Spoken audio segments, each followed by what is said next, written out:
buenos días a todos. Hoy les vamos a tener una clase de oncología dictada por el doctor Augusto Méndez, especialista en oncología, y bueno, dejo el lugar a eso.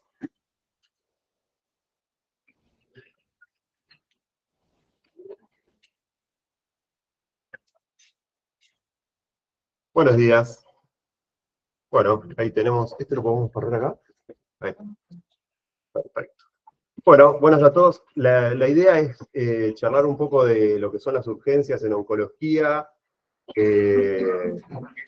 Digamos, es una de las consultas más frecuentes en la guardia. Algunas series nos hablan de que el 5 o 10% de los pacientes que acuden a urgencias son pacientes oncológicos. Y entre esos tenemos que los tumores, el cáncer de pulmón, el cáncer de mama, el cáncer de colon, son los más frecuentes, pero particularmente en nuestro medio no vemos tanto cáncer de pulmón y se ve más lo que es mama, cervix, colon y próstata, fundamentalmente. Como concepto de urgencia oncológica es toda aquella situación que supone un riesgo para la vida del paciente, un deterioro de su estado de salud relacionado tanto con su enfermedad como con los tratamientos recibidos. ¿Sí? Debido a las circunstancias especiales que tienen estos pacientes en la urgencia y que el paciente es un enfermo oncológico, hace que la actitud médica deba empatizar con el enfermo y con la familia. Sabemos cómo se trabajan las guardias, y lo cual es bastante difícil, pero hay que tratar de bajar un poco a tierra y ponerse un poco en el lugar en el que está el paciente, aunque a veces resulte difícil, tanto, bueno, también resulta difícil a veces en el mismo servicio de oncología. Imagino que en la guardia, que todo el tiempo están entrando urgencias, se hace más complicado, pero hay que tratar de parar unos segundos y ponerse un poco en el lugar, ¿sí? Un poco lo que voy a empezar es con lo que es la entrevista clínica al paciente oncológico. Según estudios científicos de psicología y psiquiatría, expresar, compartir y afrontar emociones asociadas al cáncer en un contexto de apoyo reduce la ansiedad y el dolor. La idea es adoptar una actitud de escucha activa, ¿sí? Escuchar antes de empezar a hablar, recoger el motivo de consulta y conocer y lo que el paciente y familiar saben acerca de la enfermedad. A partir de ahí se va a gestionar la información. Usar preguntas abiertas al principio para promover la participación y expresión de las emociones, y preguntas cerradas para lo que es delimitar los síntomas y definir bien los signos y síntomas, ¿sí? La idea es ir más allá de la recopilación de los datos, sin obviar la importancia de lo que son los síntomas físicos, pero también prestar atención en la parte emocional y no descuidar más que nada eso, ¿sí? La situación por la que están viviendo. Evitar posturas pasivas, frías e indiferentes. O sea, el sufrimiento, el dolor y la muerte suele reconocerse como las primeras experiencias subjetivas del enfermo cuando se le diagnostica cáncer, ¿sí? Y cuidar los aspectos no verbales de la comunicación, porque por ahí podemos hacer todo esto, pero de repente estamos mirando para otro lado, o de repente, o sea, la idea es mirar al paciente a la cara, o al familiar, y tratar de que el paciente sienta de que uno se está poniendo en su lugar y no que está esperando que pasen los segundos como para salir y evitar, digamos, esa interacción. Respetar y facilitar el desahogo emocional, llanto, miedo, hostilidad. Y adoptar una actitud empática de calma y de escucha activa ante manifestaciones de hostilidad por parte del paciente o familiares. La mayoría de las veces esta hostilidad surge del malestar generado por la enfermedad y es desplazada hacia el profesional. O sea, a veces si el paciente, ocurre que a veces, un paciente oncológico, paciente no oncológico, pero particularmente en estos pacientes, pasa que a veces viene el paciente enojado ya, porque o sea, se está retrasando que le entreguen el tratamiento, porque no consigue la medicación para el dolor, porque necesita un estudio que no llega, y todo eso, y viene a la guardia, y generalmente la guardia termina siendo también un ambiente hostil para el paciente. La idea de nosotros siempre desde el servicio es tratar de que el paciente, evitar que el paciente vaya a la guardia y que sea como un último recurso, pero bueno, lamentablemente acá en el servicio, como oncólogo, estoy yo solamente, entonces me voy de vacaciones y el paciente acude a la guardia, no le queda otro lugar. siempre tratamos de la mayoría de las situaciones atajarlas un poco ahí en el servicio con lo que es el hospital de día, el funcionamiento del hospital de día, y el paciente consulta a guardia ya ante situaciones más complejas, o por ahí un fin de semana largo, o cuando yo estoy de vacaciones, y ahí ya sí no queda otra. Pero va a haber situaciones que vamos a ir viendo más adelante que lo van a motivar al paciente a consultar a la urgencia más allá del oncólogo, ¿no?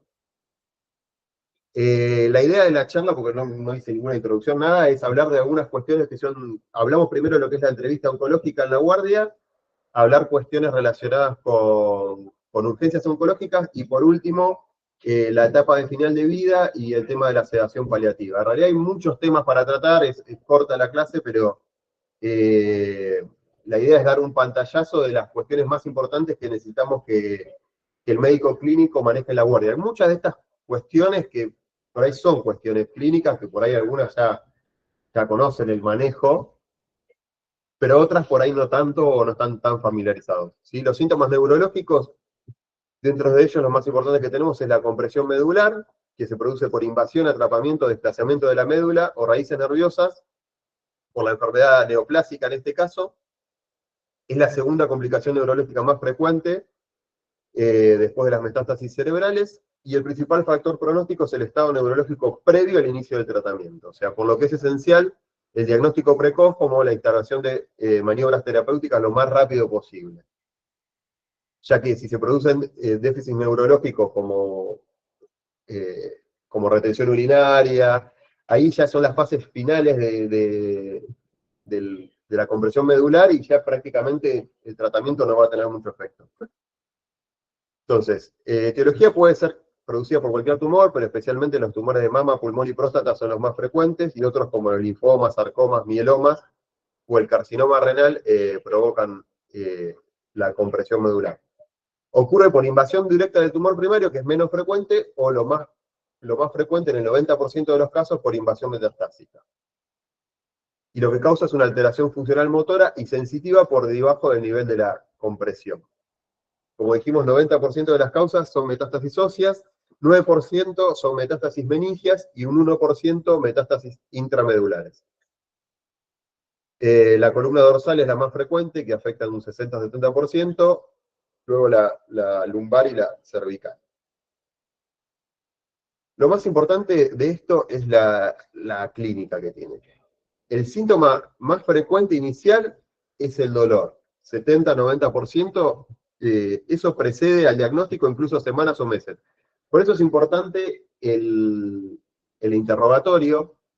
Generalmente es un paciente que ya viene en seguimiento, pero hay veces en los que los pacientes por ahí se dejan estar, no consultan por ahí durante 6 meses al oncólogo y vienen a la guardia con una lumbalgia, y con el antecedente que tiene, por ahí es importante el interrogatorio como para ver si es una lumbalgia que no tiene relación con su enfermedad o puede ser el inicio de una compresión medular, y ahí es importante pensarlo. Primero pensarlo, porque por ahí la lumbalgia siempre en la guardia va a ser diclodexa y se va a la casa. Que generalmente es así. Pero bueno, con un par de preguntas más, por ahí podemos ayudar a que el paciente, porque por ahí viene 2 o 3 veces a la guardia y al oncólogo no lo vio directamente, y de repente vos ves un paciente que lo venías siguiendo y te debuta con no te debuta. Por ahí ya conoces que fue operado, por ejemplo, de un cáncer de mama, pero de repente lo ves entrando en silla de ruedas al consultorio y decís, ¿qué pasó acá? Y bueno, el paciente por ahí no vino y estuvo yendo a la guardia. Entonces, por ahí ese tipo de preguntas es importante como para decir, bueno, lo tengo que derivar al oncólogo más rápido, y pensar, digamos, pensar en esto. Acá por ahí no tenemos todos los estudios necesarios, bueno, ahora no está funcionando el tomógrafo, no tenemos resonancia, pero por lo menos pensarlo, eso puede llevar a orientar al paciente y evitar perder el tiempo, digamos, que en este caso es muy importante. La pérdida de fuerza de las extremidades es más frecuente en miembros inferiores, se presenta en el 80-85%. Si existe afectación de la columna cervical, se podría llegar a provocar una tetraplegia, ¿sí? Las alteraciones motoras aparecen en un 60-80%, es el síntoma que motiva urgente al paciente, o sea, la paresia. Suele aparecer posterior al dolor y precede a los síntomas sensitivos, ¿sí? Las alteraciones sensitivas aparecen en el 50%, cuando se ha establecido una compresión medular completa, generalmente. El nivel sensitivo puede aparecer de 1 a 5 segmentos por debajo del nivel de la compresión, y la clínica más frecuente es el entumecimiento y las parestesias ascendentes. Entonces, primero el dolor, la lumbalgia generalmente, o dorsalgia. Después vienen los síntomas motores, que sería la paresia, y por último los síntomas sensitivos, las parestesias y las alteraciones autonómicas como la impotencia, la incontinencia, la retención. Ya es un síntoma tardío y es peor pronóstico. Es importante esto, la velocidad de instauración de la clínica indica la severidad del daño y la probabilidad de revertir. Dentro de las primeras 9 horas se considera que es muy reversible, entre las 24 a 48 horas es reversible, y si ya pasan más de 2 días, ya la situación se vuelve casi irreversible. Por eso es tan importante ahí actuar. Lo primero es sospecharlo, digamos, y hacer estudios de imágenes. La RX de columna tiene una sensibilidad no baja, digamos, pero bueno, lo que nos permite es ver si hay alguna fractura patológica, si hay lesiones óseas. La tomografía de columna es un poco más sensible, pero el gol estándar, como sabemos, es la resonancia. O sea que por ahí no está disponible, pero bueno, por ahí si sospechás una compresión medular, es una urgencia, habrá que pedirlo al cruce, derivarlo, lo que sea. Este es el gol estándar, como dijimos, tiene un 93% de sensibilidad y una especificidad del 97%. Y se recomienda hacerlo en toda la columna porque las lesiones pueden estar en varios niveles. ¿Sí? Bueno, el tratamiento va a ser individualizado en base al performance status del paciente, la localización del tumor, la histología, la duración y severidad del cuadro clínico, la estabilidad de la columna. Si el paciente es un paciente con un Karnofsky menor a 40, o sea que está prácticamente mucho tiempo en cama, ya está postrado, y un pronóstico de vida inferior a varias semanas, debe plantearse el tratamiento farmacológico como única opción, o sea, corticoides y tratamiento del dolor. Y se debe realizar lo más rápido posible sin que exista evidencia del tiempo mínimo obligatorio. Si ha pasado más de 24 horas de epilepsia instaurada, la posibilidad de recuperación de la capacidad previa de deambulación disminuye un 10% nada más. Por eso es importante. Los corticoides, ni bien llega el paciente con esa sospecha, se tiene que administrar un bolo de 10 a 16 miligramos endovenoso, posteriormente 4 miligramos cada 6 horas durante las primeras 48 horas, luego se va pasando a vía oral con una pauta descendente. ¿Qué indicaciones de la cirugía? Es antiinestabilidad vertebral, cuando desconocemos todavía la histología, un tumor radioresistente, lesiones en menos de 3 cuerpos vertebrales, cuando el paciente está realizando radioterapia y empeora clínicamente, es una indicación para descomprimir, y tras un tratamiento quirúrgico se debe administrar radioterapia siempre que la situación se permita, digamos. Y la radioterapia es el tratamiento más indicado en el 90% de los casos, y se debe iniciar lo antes posible, aunque no quede definido el periodo del tiempo, ¿sí? Más, hay veces que por ahí ni siquiera, con imágenes sospechosas, marcadores, ni siquiera tenemos una biopsia y por ahí podemos indicar la radioterapia igualmente. Descomprimir el tejido nervioso por su efecto citoreductor tumoral, o sea, el objetivo de la radioterapia, disminuye el déficit neurológico en un 60% de los casos, revierte la paresia en un 15%, controla el dolor en un 70% y estabiliza la progresión local. Bueno, más que nada eso de lo que es compresión medular, tenerla en cuenta, pensarla en un paciente oncológico, ver qué historia natural tiene, y derivar urgente al oncólogo si se sospecha, solicitar la resonancia. Si el paciente ya viene con una lumbalgia, por ahí no lo vas a dejar internado solamente por una lumbalgia o una dorsalgia, pero si ya viene con un síntoma motor, es una indicación como para internarlo y pedirle la resonancia internada. Bueno, metástasis cerebrales constituyen un problema oncológico por su elevada incidencia del 20 a 40% y el pronóstico adverso. Son 10 veces más frecuentes que las neoplasias primarias del sistema nervioso central y son la principal causa de hipertensión intracraneal. En adultos un 40% está relacionado con el cáncer de pulmón, seguido por mama, melanoma y carcinoma de origen desconocido. Tumores genitourinarios un 10%. En otras patologías son menos frecuentes. Acá la sintomatología se va desarrollando en forma más progresiva, en días o semanas, salvo que ocurra una hemorragia, que eso provoca una rápida progresión de los síntomas, que puede ser en el cáncer renal, en el melanoma o en el coriocarcinoma. Los mecanismos por los cuales las metástasis suelen ocasionar hipertensión son el edema, la compresión de estructuras vecinas, la hemorragia y la hidrocefalia obstructiva. Bueno, acá no se... Está medio borrosa la filmina, ¿no? Bueno, los síntomas más frecuentes: cefalea, náuseas, vómitos, el deterioro cognitivo. Esos están relacionados con la masa y el aumento de la presión intracraneal.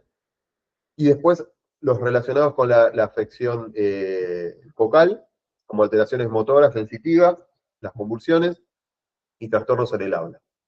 Lo más frecuente, como dijimos, es la cefalea, la debilidad focal hasta en un 40%, y después en otros casos alteración de la conducta, y las convulsiones solamente se ven en un 15-16% de los pacientes. Bueno, medidas iniciales igual, los corticoides, como habíamos hablado con la compresión medular, con lo mismo, o sea,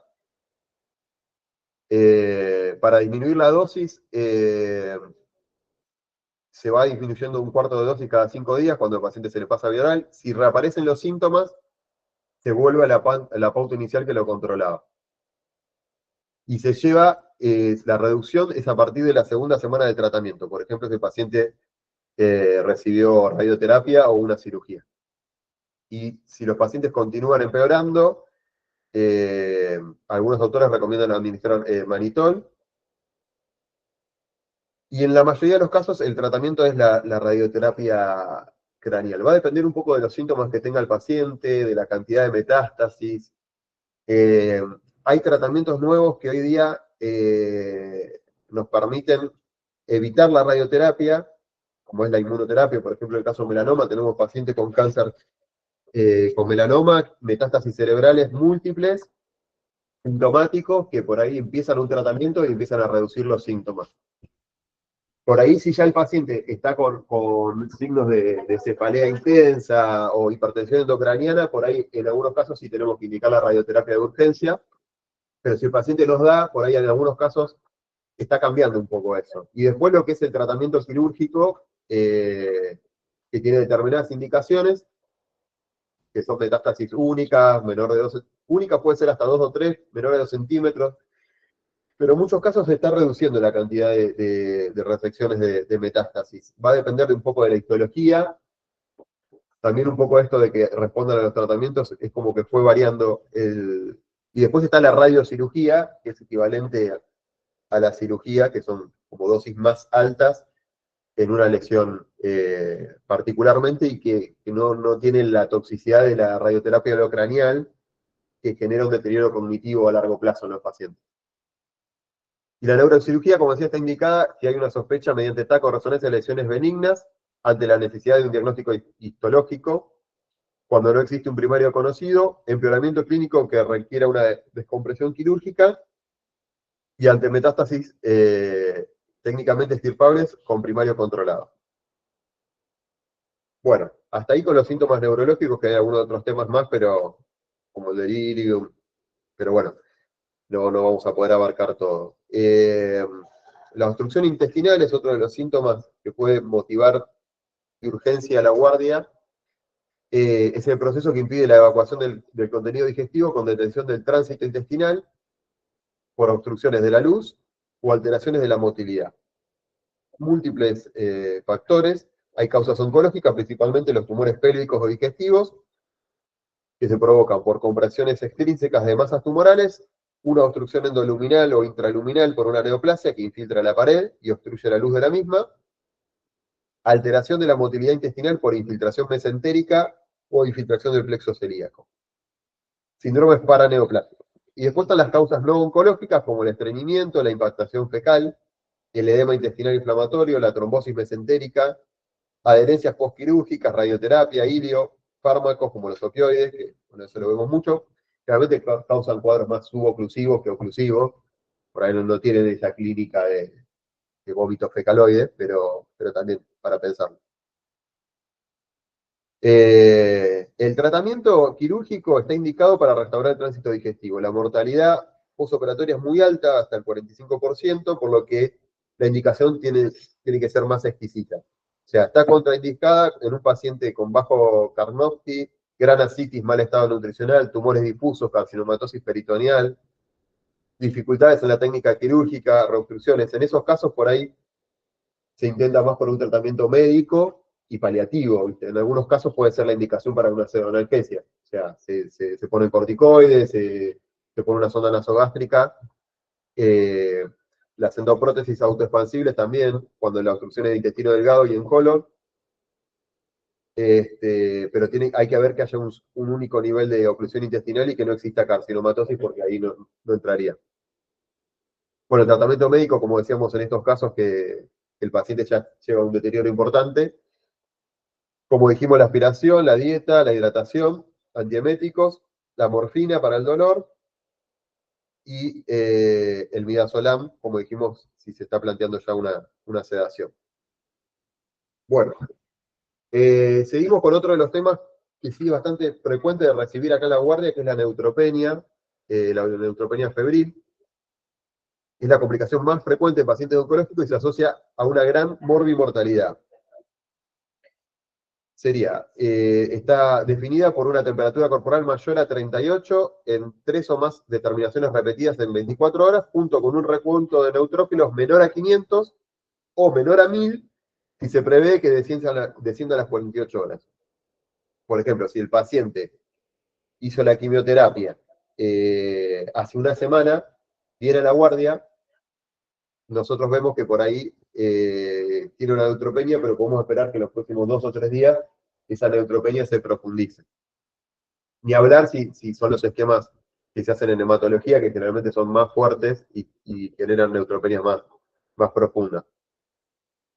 Las causas pueden ser múltiples, pero bueno, la quimioterapia fundamentalmente, la radioterapia, la propia naturaleza del tumor, o sea, la invasión de la médula, altera, bueno, los mecanismos de defensa humorales y celulares. Si no se indica un tratamiento precoz, hay una alta tasa de mortalidad, por lo que se trata, como dijimos, de una urgencia. Está clasificada en leve, si es de 500 a 1000, moderada de 100 a 500 y grave menor a 100.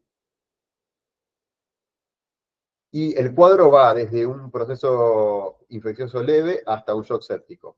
Y, bueno, un poco lo que son los factores de riesgo, lo que vemos acá, por ahí esto ya lo conocen, el score de MAC, es una puntuación que nos permite ver si el paciente se puede manejar en forma ambulatoria, cuando son de bajo riesgo y hay una contención familiar, están cerca del hospital,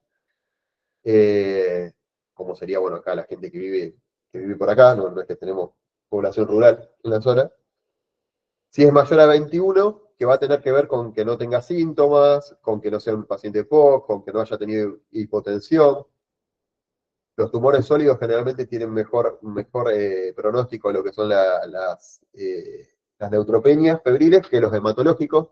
No historial de infección fúngica invasiva, que generalmente son pacientes hematológicos más que oncológicos. Bueno, con esto se hace el puntaje y se define el tratamiento. Si son de bajo riesgo, generalmente el esquema que usamos, que es el que suele usar yo, porque muchos de los pacientes no llegan a la guardia de neutropenia febril, los veo en el consultorio, es, si no son alérgicos, Optamox más Cipro. Y si son de alto riesgo, bueno, ya la internación, que generalmente es pipertazo el esquema que se usa, y si se sospecha una infección por un estáfilo, se agrega banco. Y el tema de los factores estimulantes de colonia, en la práctica, bueno, según lo que dice, puede disminuir la incidencia y la duración de la neutropenia, pero no demostró una disminución de la mortalidad. Está indicado cuando la neutropenia es más de 10 días de duración o neutropenia menor a 100. En la práctica lo usamos antes, no esperamos a eso. No sé cómo se manejan acá la guardia, pero bueno, obviamente las infecciones fúngicas sistémicas, pero en la práctica lo usamos. Los pacientes ya tienen 500 neutrófilos, o a veces entre 500 y 1000, y si vos sabés que le tenés que hacer un nuevo ciclo de quimioterapia dentro de 20 días, no tiene sentido dejarlo con eso y esperar a que se recupere, porque es como que, digamos, los tiempos de la quimio se van a extender un montón. Y bueno, la neumonía sería otra indicación para los factores estimulantes. No sé cómo estamos de tiempo. ¿Bien? Muy bien. Bueno. Eh, Hay agua. Perdón, un vasito de agua. Sí. Acá. Usted está ahí de la maquinita. Acá. Ahí.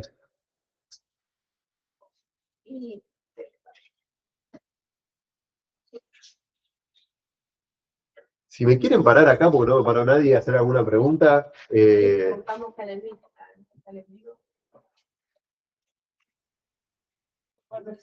Era el índice de Karnofsky. Y tiene que ver con el estado funcional. El Karnofsky y el ECO tiene que ver con el estado funcional del paciente. Son síntomas que se utilizan tanto en oncología como en cuidados paliativos para valorar el estado funcional y bueno, y en base a eso es ver si tiene indicación de continuar con tratamientos oncoespecíficos o no.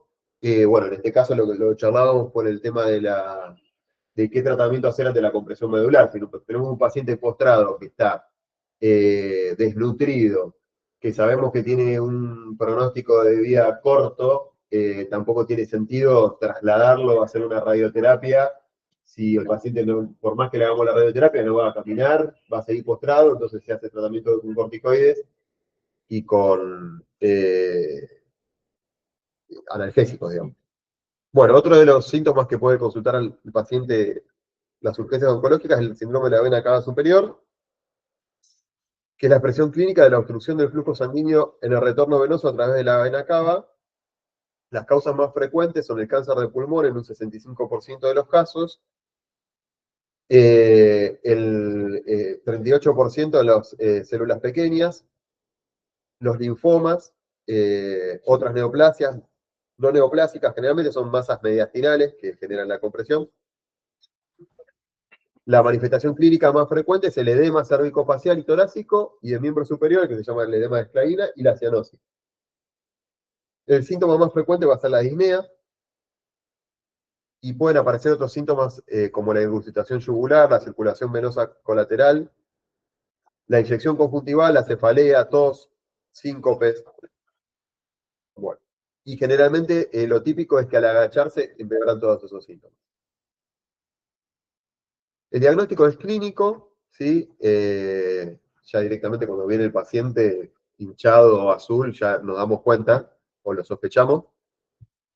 Y la placa de tórax suele estar alterada ya en un 80% de los casos, y la tomografía nos permite mostrar la causa de la obstrucción.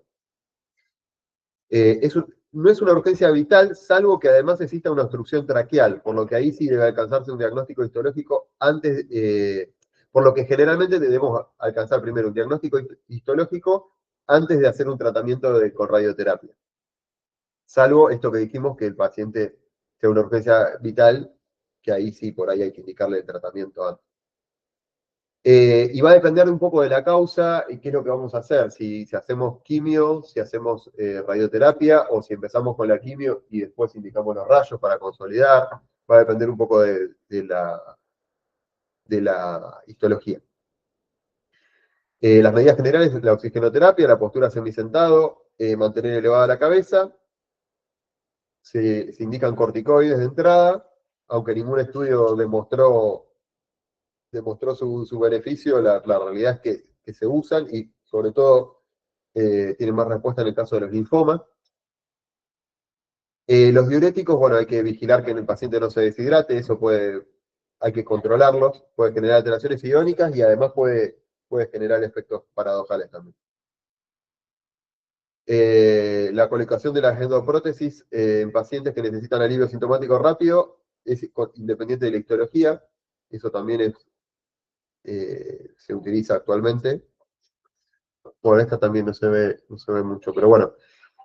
Hay causas tumorales y no tumorales. Las tumorales tenemos la histología desconocida. Cuando hay compromiso respiratorio, radioterapia urgente o endoprótesis. Si no hay compromiso respiratorio, las medidas generales, o sea, hay que esperar en lo posible tener una histología, pero se puede hacer radioterapia o quimio cuando ya disponemos de eso. Y si la etiología es conocida, bueno, va a depender de cada caso la radioterapia o quimioradioterapia, ¿sí?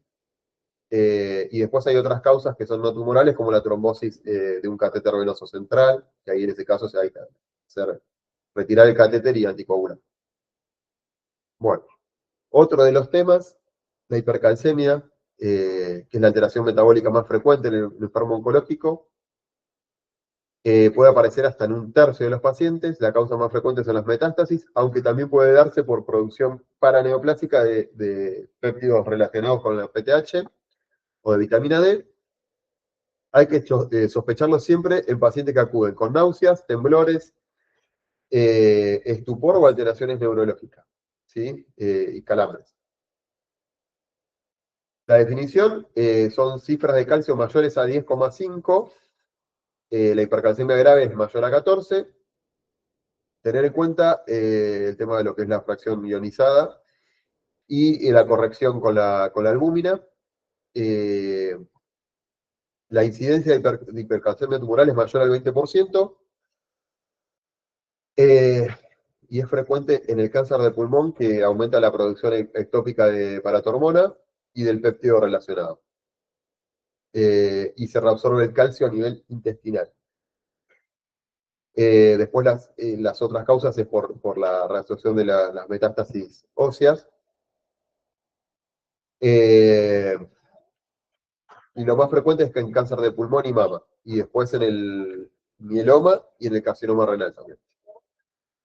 Los síntomas neurológicos son la astenia, la hiporreflexia, la letargia y el coma. Los renales, la poliuria, la polidipsia y la insuficiencia renal. Los digestivos, náuseas, vómitos, anorexia, estreñimiento. Y cardiovasculares, nos genera cambios en electro y hipertensión.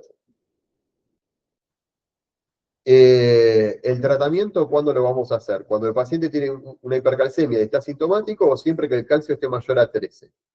Y lo primero que se hace es la hidratación forzada. Y hay que hacerle un control de diuresis y de la PVC. Y hay que controlar lo que es la función renal, que es importante, ¿sí? Más allá de los diuréticos, hay que controlarlo. El ácido zoledrónico es la medicación que se indica habitualmente en estos casos. Primero se hidrata al paciente y se trata de mejorarle la función renal, porque ya que el zoledrónico en los pacientes con problemas renales genera más problemas, o sea, está contraindicado, por lo cual, si el paciente tiene una insuficiencia renal, primero es tratar de estabilizarlo con la hidratación y después ver hasta qué valores se llegan. Y existe otra droga que es el denosumab, que eso se puede usar, que es un anticuerpo monoclonal, que tiene efectos similares al zoledrónico y no genera problemas en los pacientes con insuficiencia renal. Bueno, no sé si hay alguna pregunta hasta ahora. ¿O alguna pregunta? No. Lo único que preguntaron era si existía en el hospital cuidado paliativo domiciliario, es decir, algún servicio especializado. No, acá en el hospital, el servicio de oncología, estoy yo como oncólogo. Hasta ahora no hay ningún otro médico en el servicio, que necesitamos paliativista, contamos con nutricionista, tenemos un equipo de enfermeros especializados, secretarios, o sea, administrativos, pero no contamos ni con cuidados paliativos, ni con oncología, que son déficits que tenemos, además de otros médicos oncólogos que se necesitarían, porque la realidad es que la demanda es muy alta. Pero no tenemos. Solamente acá en la zona, no sé si era alguien de la zona que preguntaba, hay paliativista en el Hospital Menéndez, de Adrogué. Y después hay un servicio que está bien armado, acá, que no pertenece al partido, en el Hospital Gandulfo Loma de Zamora. Ahí hay un servicio más grande de oncología y de cuidados paliativos. Bueno, la última parte de la charla es casi que una de las cosas más importantes para tener en cuenta, sobre todo cuando llega el paciente acá a la guardia. Un poco estuvimos charlando de lo que es la entrevista, pero por ahí hay algunas preguntas claves como para identificar a dónde estamos parados en un paciente que no llega, con disnea, dificultad respiratoria, por ahí lo vemos que está adelgazado, pero no sabemos dónde estamos parados con respecto a la enfermedad. Si es un paciente que tiene un diagnóstico reciente, o es un paciente que ya recibió 3, 4 líneas de tratamiento, que viene adelgazado, que la familia ya sabe cuál es la situación. Entonces, es importante uno tiene que actuar rápido, pero pasa a veces que por ahí se termina intubando un paciente que en realidad no tiene criterio, digamos. Que hay que tratar de hacer algunas preguntas como para saber dónde estamos parados, en qué parte. Es decir, hay pacientes que vienen con dificultad respiratoria porque hicieron una neumonía, por ejemplo, y están en tratamiento de una primera línea, por más hasta que sea un paciente añoso, por ahí es un paciente que hay que darle una chance. O sea, no es, tiene un caso del pulmón, viene con dificultad respiratoria, no, listo, ya está, se está muriendo. No, primero ver si hay algo agudo y después ver en qué situación estamos parados con respecto al diagnóstico de su enfermedad. Porque lo que decía, por más que o sea, muchas veces está el concepto de paciente tiene metástasis y bueno, se está muriendo. Y obviamente que no es así.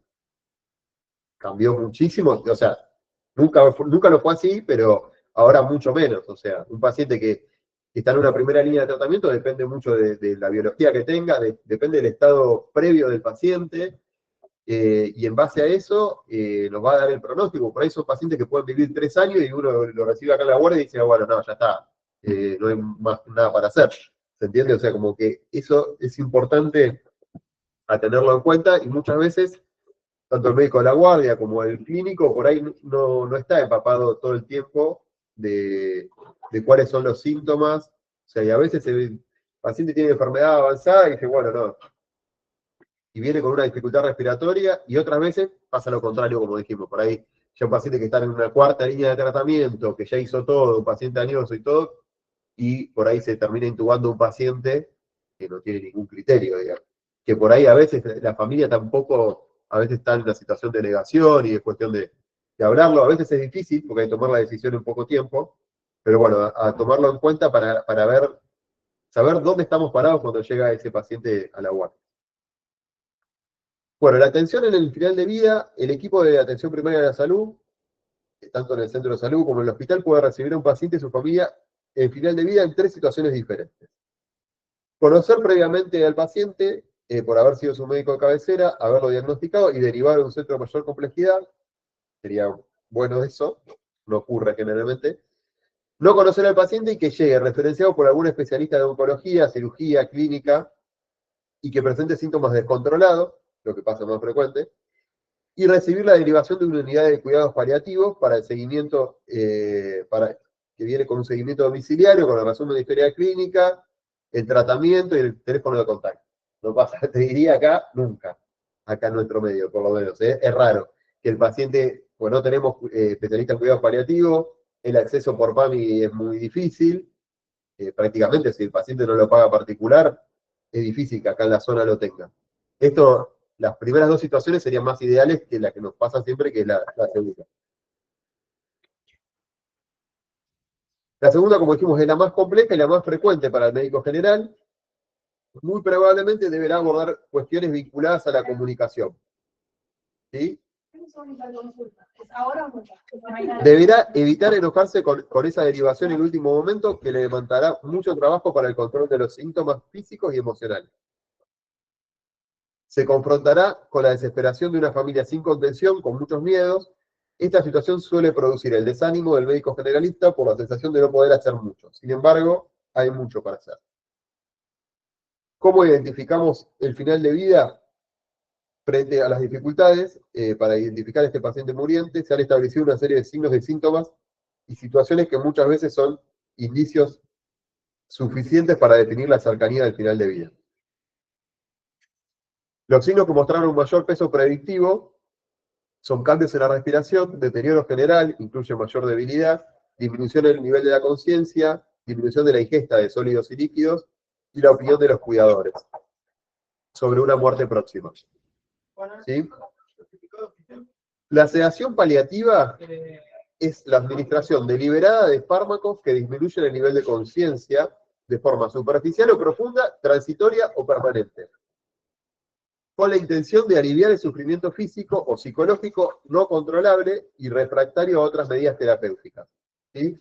Implementadas en dosis y tiempo adecuados, en un paciente que tiene una enfermedad avanzada. Esto es importante. La intervención se realiza siempre con el consentimiento del paciente, implícito, explícito o delegado. Si el paciente no puede consentir, con el familiar. ¿Sí? Otro concepto importante que ya seguramente lo saben, la sedación paliativa no es eutanasia, ¿sí? Hay varias diferencias. Los opioides, generalmente cuando uno habla de pseudoanalgesia, habla morfina y midazolam habitualmente, pero los opioides no siempre están recomendados para la inducción, pero se van a emplear de manera concomitante si el síntoma refractario es el dolor o la disnea, y también en el caso de que el paciente los estuviera tomando previamente. Por ejemplo, un ejemplo, la paciente que tiene una obstrucción intestinal y por ahí no tiene dolor, es raro, pero bueno, puede pasar, por ahí se podría sedar y no indicarle morfina, ¿sí? Generalmente la mayoría de los pacientes ya vienen con morfina, pero en el caso de que no vengan con morfina y tienen otra indicación para sedarlo, que no sea la disnea, en ese caso se utiliza solo midazolam. La realidad es que en la práctica generalmente van combinados, ¿sí? Las indicaciones son los síntomas refractarios, como dijimos, disnea, dolor, angustia. Bueno, angustia en un contexto de un paciente con enfermedad avanzada, obviamente no es angustia, miedo solo, aislado. Sufrimiento psicológico, una hemorragia masiva también puede ser la indicación de sedar. Situación de últimos días, la situación de agonía. Y una vez iniciada la sedación, se deben explicar los efectos esperados al disminuir el nivel de conciencia, disminución o pérdida de la ingesta. Esto hay que explicárselo, porque después el paciente por ahí se lo seda y después están esperando que el paciente coma y no va una cosa con la otra. Y hay que enfatizar en no forzar la ingesta, porque son pacientes que si además están sedados, obviamente se van a broncoaspirar y van a agravar la situación. El cese de la comunicación verbal, explicando la conveniencia de favorecer un ambiente tranquilo para el enfermo, porque muchas veces, bueno, esto por ahí es raro que pase acá en la guardia, puede pasar, pero generalmente es más en el piso, pero por ahí entran muchos familiares y eso lo altera al paciente. La mejoría del estrés, ¿sí? Y lo que se debe revisar cuando el paciente está sedado es el nivel de sedación, las secreciones bronquiales, los movimientos, muecas o gestos de dolor, la reacción y el estado emocional de la familia, y proporcionar siempre presencia, comprensión, privacidad y disponibilidad. Bueno, muchas de estas cosas en la guardia son difíciles, pero bueno, eso sería el ideal. Como dijimos, bueno, los fármacos que se utilizan habitualmente, el midazolam, 15 miligramos, es la de elección, podría ser 3 ampollitas, generalmente es con lo que se inicia la sedación en un goteo de 24 horas. Se puede indicar algún bolo de 5 miligramos subcutáneo como para relajar al paciente. Y después hay otras drogas que se utilizan como la levomepromacina, la clorpromacina. La morfina es si el paciente tiene dolor o tiene disnea, si no, como habíamos dicho, no se utilizaba. ¿Sí? Bueno, y por último, una frase de un paliativista ecuatoriano, neurólogo y paliativista ecuatoriano, que dice que la forma en que tratamos a una persona enferma en sus últimos días y a su familia refleja el grado de evolución mental y espiritual que hemos alcanzado en nuestra cultura. Así que bueno, nada, más que nada, la idea de la charla es eso, de tratar de empatizar un poco con el paciente oncológico que viene a la guardia y no decir, bueno, ve a su oncólogo o si tiene dolor, tratar de hacer un mínimo interrogatorio y tomarnos un tiempo, que no tenemos a veces, pero tratar de ver si podemos detectar alguna de estas cosas, porque muchas veces los pacientes vienen a la guardia y ni siquiera un laboratorio pasa. Pero bueno, ver por qué consulta el paciente a la guardia. En general, acá el paciente, si consulta a la guardia, puede ser que no se venga siguiendo conmigo o que tenga alguna situación más urgente. No suelen venir a la guardia por algo menor que lo habitual. No sé, ¿alguno de la guardia de ustedes están en la guardia? Estuvieron. ¿Ahora están en la guardia? No. ¿Nadie? Yo estoy en demanda espontánea. ¿Estás en demanda espontánea? Bueno, ¿y recibís pacientes oncológicos? Raro. No, generalmente viene más la urgencia, pero vienen. Vienen muchos pacientes de cervix con problemas urinarios, porque hacen urostasis y muchas se terminan internando, pero neutropenias nunca viste. ¿Febriles? o sea, no en guardia sí, en Sí. internación también. Por ejemplo, vi la compresión medular que dejó de caminar, perdió la fuerza del miembro inferior y era UCA de próstata que había evolucionado, por ejemplo. Nos dimos cuenta ahí. Pero ¿Paciente de acá era, no? no, en otro hospital, yo Ah, en trabajé. otro hospital. Bien. Pero nada, que no sabía él que tenía el antecedente.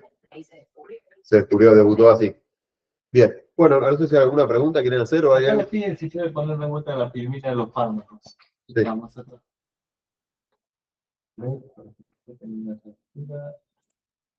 Está. Se ve media borrosa igual, ¿eh? Sí. Dice, Doc, ¿los pacientes con ciudad de cervix pueden llegar a cursar en algún momento la compresión medular? No es tan frecuente. No es tan frecuente.